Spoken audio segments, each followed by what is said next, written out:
Hey folks, welcome back to Green Iron TV. Today, we're going to touch on something that I get quite a few questions on at times, and that is the Army registration numbers, or the hood numbers on the vehicles, what they mean, way to decipher it, and what all can people tell from these numbers. So that's what we're going to do today on Green Iron TV. So sit back if you want to figure out all about M-Series hood numbers and what all they mean. So, and like always, please give us a like, leave a comment, and hit that subscribe button. And if always, take a moment, check out our merch store in the link down below, and check out some of the cool Green Iron TV swag we got going on, t-shirts, sweatshirts, hats, stickers, some cool stuff in there at really good prices. So check it out, especially getting close to the holiday season. So it's always fun to have a cool green iron piece for whoever that green iron nut is on your Christmas list. Thanks, and enjoy.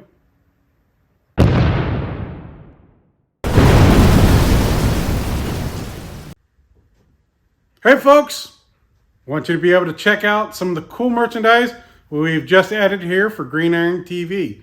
So we've added some t-shirts, sweatshirts, some stickers, a few cool items like that. So that's all going to be in our merch store. So go ahead, check the link down below, and go check out all the cool merch. Everything from these cool M715 t-shirts in several different colors. We have our Green Iron TV icon shirt, as we call it, with the Green Iron TV logo. We got them with the M725 ambulance. We also got them with the M38A1. And we're going to have a whole bunch more coming out here shortly. So keep checking back in and keep checking all that merchandise so that you can have some cool stuff and look cool while you're out and about. So thanks, and check it all out.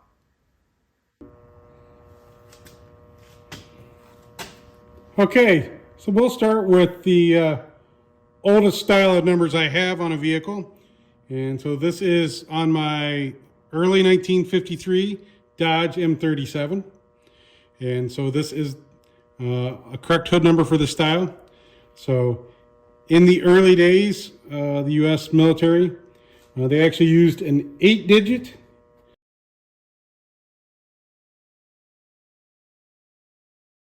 hood registration number. And then in 53, they experimented with the 7-digit hood number. And then by late 53, they'd actually changed over to a different system. And that's what a lot of my other vehicles all have on it. And we'll go over that in a second. But the early style is a derivative all the way back to World War II, in which the first three numbers were of the series of the vehicles, and a lot of times that indicated the year and how in the production numbers it was set out. And then on the early ones, the last 5 was basically a registration number that was just assigned at the time of delivery or of manufacture of the vehicle. And of course, in the case of this M37, with only 7, the last 4 are the registration numbers. And so this truck, being the early 53 with that oddball 7-digit one, is a little bit of an oddball vehicle, but it is the registration number for this vehicle. And of course, the big thing with registration numbers is once they are assigned to a vehicle, they stick with that vehicle through its entire life in the military. Very, very, very rarely were these numbers ever changed. And if they were changed, it had to be for something major, some sort of major rebuild or something along those lines. Because the registration number is basically this vehicle's serial number within the military. It's the number that the military used to identify the vehicle for inventory purposes. It is not linked to the serial number in any way. And the other thing is, For most all these M series vehicles, this number is not traceable. So even if you know what your hood numbers are, trying to use that to go back and research and find the history of your vehicle is virtually impossible. But like I said, they are unique to the vehicles, and they are assigned at the time of completion of production, and they were assigned in batches, which is why sometimes the sequential numbering does not follow sequential numbering of the VIN system. It can vary, and especially as a vehicle was going through the production line, if for any reason it had to be sidelined or pulled off the line for anything, say a certain piece didn't pass inspection, and so it was pulled to be repaired or corrected, and then sent back through to finish up the line, that would put the VIN number out of the sequential order of the registration numbers as they came out. So this is what a registration number would look like on an early 53 Dodge M37. And now we'll look around at a couple of the other styles.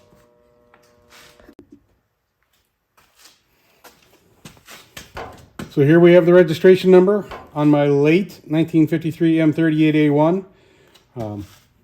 Now this numbering system didn't see wide acceptance in the military until more of 1954. So more than likely this Jeep, being a late 53, as it was coming through production, it was probably pulled and sent back through the line at a later date for a correction. And that's why this vehicle has the later style hood number on it. So this hood number is different than the old style. And of course, in the old style, you had the big 8 and 7 digit numbering. So this is now down to a smaller, it's 6 digits. It's actually 5 digits with an alpha in them. And so the way to decipher these, so 2 was the class of the vehicle, and then the B and the numbers after it worked in unison. So the very first class 2 vehicle, so not just M38A1s or whatever, any class 2 vehicle accepted in that fiscal year started with a 2. So the very first class 2 vehicle would have been 2A0001. And this number would have then went up sequentially until you got to 2A9999, all right? And then it would have rolled over, and then you would go to 2B0001, and it would continue on up from there. So every time you went through 9,999 of the numbers, it rolled over and increased the letter. So, like I said, the big thing to remember is that for a Class 2 vehicle, this is not just M38A1s. This would have been any Class 2 vehicles. During the time period, especially when the M38A1s were produced at the same time period as the M151s, those numbers were assigned in batches. And so you can have numbers that are very similar but different. And so like we said, these are the Army basically registration numbers. This is the number that would stick with this vehicle for its life.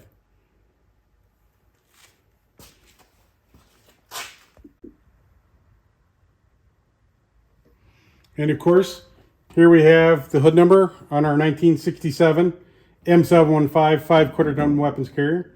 And just like on the M38A1, you have 3 as the class of the vehicle, F is the numeric, and the 4 digits after that.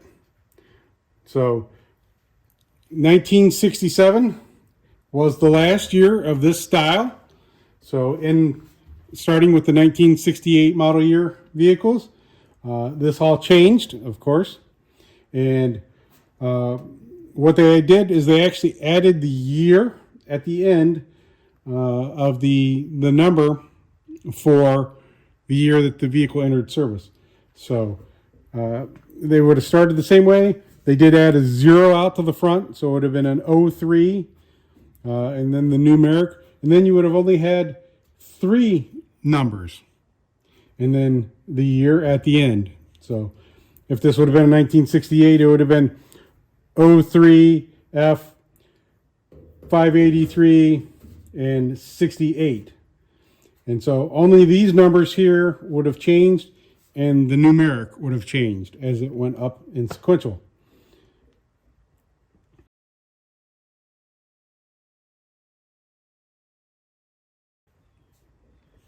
That system then continued on until the mid-70s when the numbering system changed again, and it went to the NK system, and that is what is still used today through all the vehicles, even though hood registration numbers aren't very proficient on modern stuff. It's more kept inside on a door panel or under the hood. The military really kind of did go away from big markings, big identifier markings on vehicles. Now, one of the things we do want to talk about too is types of markings. So this 1967 truck, this does have the vinyl markings, and this is correct for the vehicles. So the vehicles had paint markings all the way up from World War II all the way through until the early 60s. And starting in 1962, the U.S. Army started to switch over to the pressure-sensitive decals. And so those really became prevalent about 1964 and continued on through until the mid-70s when the NK system came back in and camouflaged vehicles. And the U.S. Army kind of went away from big, bold lettering and so forth like that. That went back to basically sprayed on stuff. So if you see a vehicle with the decals on it, if it is a 60s era vehicle, that is correct. And like my M38A1, that has a paint mask set on it. So those are painted numbers, and that is correct for that style. And of course, here on our 1967 M725 ambulance, just like the Sub 15, that is basically the big brother of this style of vehicle, we have the same style of numbering. So, and of course, this is also done in decals because that was correct for this vehicle back in the day. So. All right, and then that brings up one of the biggest questions I usually get about hood registration numbers, and that is, hey, I lost mine. Mine aren't on the vehicle. We sanded it down. We can't find them. We have no idea. Hey, how do we figure out what our hood number is? Well, unfortunately, there is no real easy way to recover that. Once the number is lost, it's kind of lost. There are a few small databases out there, and if you get lucky and you have the 1 in a million shot, you might be able to determine matching the VIN number to the hood number off of one of those databases. Like I said, it is a very limited database. There's not very much out there, and a lot of that is due to the fact that the military, is great at keeping records for just about everything, but one of the records they do not keep is for vehicles. So when a vehicle is surplus out from the military, they basically take the whole big stack of papers for it and throw it in the round file. And it unfortunately means that tracking history on vehicles is near impossible.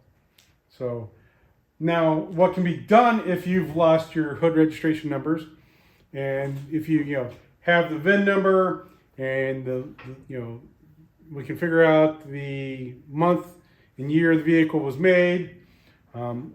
There's a couple things to try and that can be done to make a period correct number. So you can either do a period correct number, knowing the sequence of numbers and knowing how they're made up, being able to use it. And a lot of times in that case, you can either do two things. One is look at the database and try and find the next nearest VIN number and either add or subtract from there. And so, if you find a vehicle that's 150 higher than your VIN number and has the registration number, well, you can kind of take and subtract 150 off of that to come up with an approximate number for your registration number. Now, like we talked about earlier, the VINs and the registration numbers didn't follow in sequence. They did to an extent, but a lot of times these vehicles were shuffled around on production lines, and they didn't turn off the factory floor in the same order as the VIN numbers. Therefore, that is an approximation. Now, the big thing is that for a lot of people and a lot of us guys that do research on the vehicles and try and keep track of everything, when you do one of those style of numbers, you know that it's a made up number, but the problem is several years down the line, if the vehicle's been sold, new owners transferred through, stuff like that, they really don't know if it's a correct number. And if a researcher's coming along later down the road, it's hard to be able to use that number as an official number and count it as a known registration number. Now the other, the one I recommend, probably most common, and that is to build it using the correct sequence. But then what we do is we use the last numbers of the VIN in this. That way, any serious researcher somewhere down the line is going to look, and if they're going to notice that the last four numbers are the same as the last four on the VIN or the last five on the VIN, if you use the old style numbering system, they're going to spot that right away and know that that's a made up number and not to include that in their research. So that does make it nice. There is a way to basically make period correct looking numbers, if you have any questions on how to make a period correct number, please don't hesitate to reach out to me. I've been doing this for a long time. I've done a lot of research on registration numbers and so forth like that, and I can definitely help you try and get in the right ballpark for your vehicle.